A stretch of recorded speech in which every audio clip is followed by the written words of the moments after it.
Europe 1, 7h21, Thomas Soto. Le regard d'Yves Tréhard. Bonjour Yves. Bonjour Thomas, bonjour à tous. 21 avril 2002, 20h, le visage de Jean-Marie Le Pen s'affiche sur les écrans de télé. Il est qualifié pour le second tour de la présidentielle. 21 avril 2017, on est 15 ans plus tard. Qu'est-ce qui a changé en 15 ans, Yves ? Et oui, c'était un coup de tonnerre. Il y a 15 ans, jour pour jour, il se qualifiait, Jean-Marie Le Pen, face à Jacques Chirac, coiffant sur le poteau Jospin. À l'époque, peu avaient imaginé ce second tour inédit. Eh bien, 15 ans plus tard, dans un climat d'insécurité encore plus anxiogène, tout le monde s'attend, au contraire, à la qualification de sa fille Marine.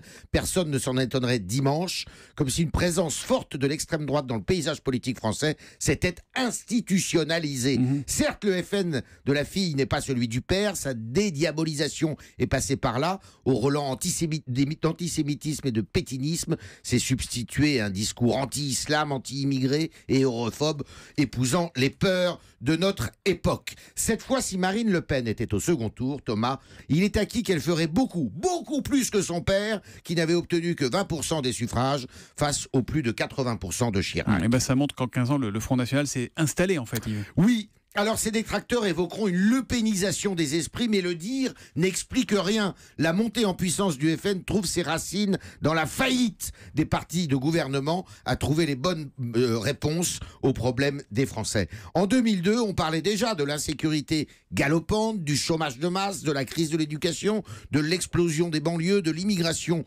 incontrôlée. 15 ans plus tard, aucune de ces plaies n'a été guérie. L'insécurité était à l'ordre du jour en 2002. C'est le terrorisme aujourd'hui. Et ces plaies se sont creusées en revanche. Pourquoi ? Parce qu'il y a longtemps que le PS, qui s'est boboisé, embourgeoisé, a abandonné le peuple pour s'occuper notamment de la défense des minorités. Et il en paye le prix aujourd'hui avec un candidat hors sol, Benoît Hamon, qui barbote dans les profondeurs des sondages. Parce que la droite, elle, de son côté, y compris sous Sarkozy, a beaucoup parlé, tonné, mais complexée, divisée, elle a peu tenu ses promesses, même si elle n'était pas plombée par, s'il n'était pas plombé par ses affaires.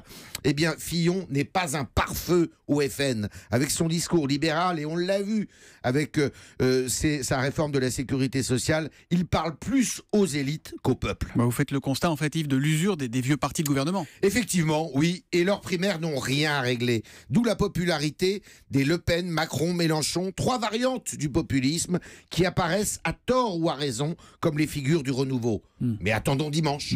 En 2002, finalement, la présence de Jean-Marie Le Pen était une surprise. En 2017, l'absence de Marine Le Pen au second tour serait une surprise. C'est là qu'on voit que les temps ont changé. C'est une date importante, le 21 avril, dans la vie politique. 21 avril 44, les Françaises obtiennent le droit de vote. Elles voteront un an plus tard pour les municipales.